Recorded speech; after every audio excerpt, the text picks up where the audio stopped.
Okay, welcome to lesson 16 of additional maths. Today we're looking at trigonometric identities. Okay, so this is definitely a step above GCSE, and it is a level of trigonometry you won't have met before, okay, until this course. The question that we're going to be looking at today, we're going to be doing two different examples in your turns, is we are going to be looking at trying to use trigonometric identities, which I'm going to show you, in order to change equations into a form that you can then solve. For example, this question here, 7 cos squared theta minus 6 sine theta plus 11 equals 0, is not in a position that you can solve it. You have two different trigonometric functions in there. You've got a sine theta, you've got a cosine theta, and you need to be able to change this equation into a form where there is only one trigonometric function, so one unknown that you then solve for. Okay, so some prerequisite knowledge, some things we need to know. Now, I've mentioned before the graphs of sine theta, cosine theta, and tangent theta. Okay, and they come from the unit circle. The fact that you can have angles below 0 and above 180, whereas you're used to just working with triangles, comes from the fact that the angle theta is defined not as just being an angle within a triangle. It is defined from this unit circle. Okay, the unit circle is a circle at a center of the origin with a radius of 1. Okay. With your knowledge of equations of circles, you've already worked out what the equation of this circle is. The equation of the circle is x squared plus y squared is equal to r squared, or x squared plus y squared equals 1 for this question, for this unit circle. But let me use some trigonometry to define points on the circumference of this circle. Let's call this point P on the circumference of the circle a general point P with an x coordinate of x and a y coordinate of y. If we draw a straight line from the origin to that point P and then drop a line down from P to the x-axis and call this angle that the point P makes with the positive x-axis, let's call that angle theta. Then we have ways of describing this distance and this distance, the horizontal and vertical distances of that triangle. We could call them both x and y, because going from the origin across by x will take you to the x coordinate of point P, and going up by y will take you to the y coordinate of point P. But we also have trigonometric ways of describing those two. You know that, actually I'll keep x and y there and we'll write our other description to the right. We know that the radius of this circle is 1, therefore the hypotenuse of that triangle is 1. And you know, using SOHCAHTOA, how to find opposite and adjacent sides if you know the hypotenuse and you know the angle. So let's say we knew the angle theta. Then we would know that if we wanted to find the value of y or x, we could simply use SOHCAHTOA to find those. So y is equal to, we're using the opposite, so we're using sine theta, and I know that sine theta will be equal to the opposite over the hypotenuse. So sine theta equals y divided by 1, and hence y is equal to sine theta. That's going to be key. So the y coordinate of the point P is equal to sine theta. Now let's look at the x coordinate and find out what that is equal to. Well, if I want to find the x is the adjacent side of this right angle triangle. So we use cosine. So cos theta is adjacent over hypotenuse, so it's x divided by 1. Therefore, the x coordinate is equal to cos theta. That's going to be very important, those two values. So theta is defined as the angle which sweeps out a point P, apologies for that, point P, sweeps out an angle that takes us to this line that defines the point P. So theta can sweep out more than 90. It can go this way if my point P was over here. It could go beyond 180 if my point P was over here. It could go beyond 270 if my point P was over here. It could go beyond 360. If I keep going round, it'll get me back to the points I was before. So I can sweep round as many times as I want. I will still be somewhere on this unit circle. Okay? So that's why it repeats every 360 degrees, because if I sweep out an angle of 1 degree, that is the same as sweeping out an angle of 361 degrees. So the sine, the cosine, and the tangent graphs all repeat after every 360 degrees.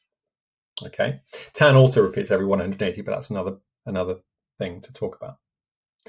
Now, since we know that y is equal to sine theta and x is equal to cos theta, I can now find a relationship between sine theta and cos theta, which gives us tan theta. Okay, and that gives us our first identity. If you look at this triangle again, which has an angle of theta, I know that tan theta is equivalent to opposite divided by adjacent. The opposite is the y-coordinate, the adjacent is the x-coordinate. The y-coordinate is sine theta, the x-coordinate is cos theta. So tan theta is equal to sine theta over cos theta. And that is always true. So I'm going to change that equal sign to an identity sign. That is our first identity. Tan theta is always equal to sine theta divided by cos theta. You also can do it in another way. You know that tan theta is opposite over adjacent, and you know also that sine theta is opposite over hypotenuse. Cos theta is adjacent over hypotenuse. And if you divide opposite over hypotenuse by adjacent over hypotenuse and simplify that fraction, you get opposite over adjacent, which is tan theta. So sine theta over cos theta is tan theta, and we're going to be using that identity in our work today. We're going to find one more identity. And that identity is based around the equation of the circle. You know that x squared plus y squared equals 1 is the equation of the circle. Let's replace x and y with what we found x and y to be, cos theta and sine theta. Okay? If I replace x and y with cos theta and sine theta, I get that cos theta, if I square it and add it to sine theta squared, that will equal 1. And that is always true, because it's true for every single point on the circumference that the cos theta squared plus sine theta squared is always equal to 1, because x is always cos theta and y is always sine theta. And that's our second identity. However, mathematicians are lazy and they write it in a different way. And usually they write the sine part first as well. So I'm just going to swap it around. I'm going to write it down how you normally see it. Sine squared theta plus cos squared theta is always equal to 1. That is our second identity. Sine squared theta does not mean you are squaring sine. It means you are squaring the whole of sine theta. It is a lazy mathematician's way of writing sine of theta all squared without bothering to put the brackets. It's problematic in many ways. You can't square a function. You square the entire thing. You can't square. Sine is not a thing you can square. So it looks like just sine is being squared, but that's not true. And also, it's problematic in other ways in terms of you're used to seeing sine to the minus 1 of something and knowing that sine to the minus 1 means the inverse of sine. It doesn't mean that the whole of sine of the answer is being put to the power of minus 1. Power of minus 1 and the inverse are not the same thing. So sometimes they put a number there and it means one thing, and sometimes they put a number there and it means a different thing. Here it means it is a power of the entire thing. Here it means it is the inverse. Maths has been created over a number of years, okay, hundreds and hundreds of years, and different people have used different notation, and it's all been amalgamated. It's a language that's evolving. So there are inconsistencies within that language, but you just need to work within that and know what it means when it says a specific thing. So sine squared theta means sine of theta all squared. Okay. So let's use these two identities to rewrite expressions and equations so that we are in a position to solve them. We're not going to be looking at solving them today. We're just going to be looking at rewriting them to be into a position of solving them. So here's the first one. 7 cos squared theta minus 6 sine theta plus 11 is 0. I want to put it in terms of one trigonometric function.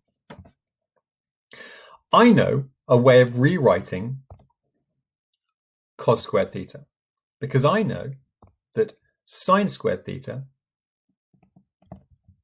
plus cos squared theta is always equal to 1. That's the second trigonometric identity we looked at, and therefore I know that cos squared theta can be rewritten as 1 minus sine squared theta. That's going to be key. So that is my thought process when I'm thinking about this question. I'm thinking, how can I rewrite this expression here, that cos squared theta? If I rewrite it as 1 minus sine squared theta, I then have just sine, the function sine, within my equation. And that is then rewriting that equation in terms of a one trigonometric function.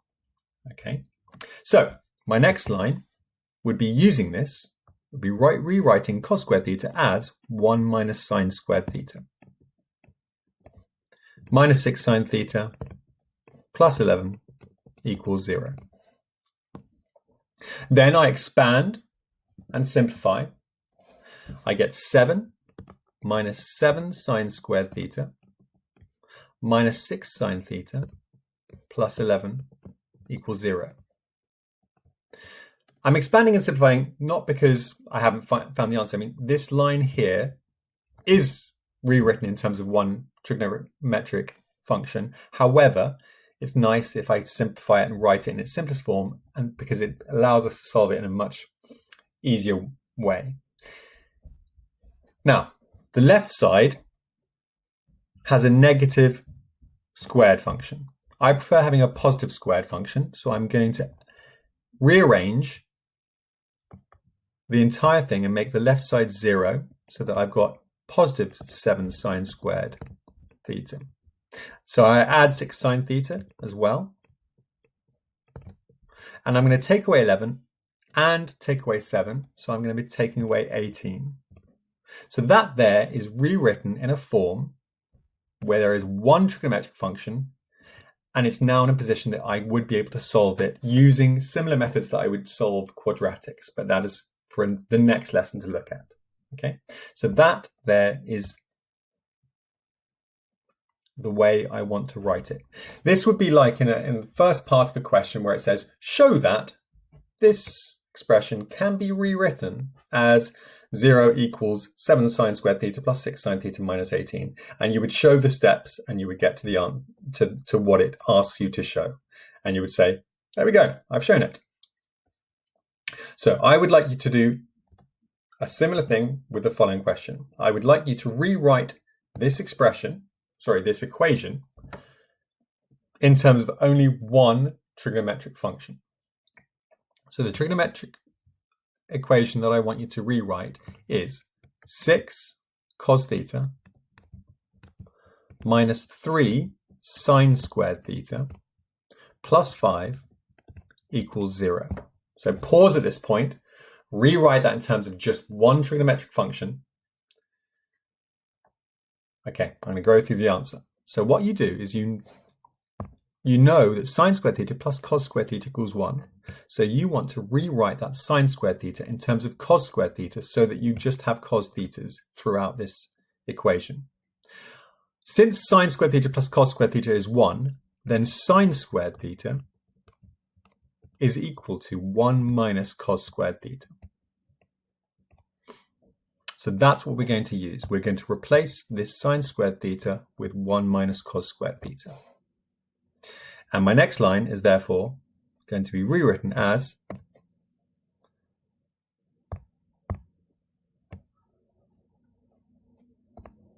6 cos theta minus 3 lots of 1 minus cos squared theta plus 5 equals 0. And you've got to be very careful about multiplying it by negative 3.